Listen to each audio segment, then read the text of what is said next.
In today's video, I'm gonna be walking through how to put 60-second video on Facebook story. So now on, Facebook supports 60 seconds or 1 minute length story on Facebook.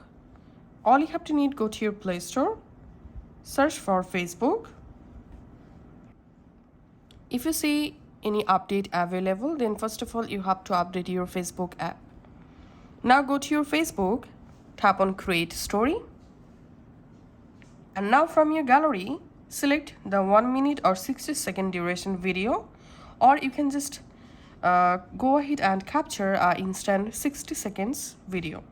So I'm selecting this video and tapping on trim, and we can see this video length selected 60 seconds or 1 minute. Tapping on done, tapping on share. Once the story uploaded, let's view the story. And here, as you can see, I've successfully uploaded a 60 seconds or 1 minute length story on my Facebook.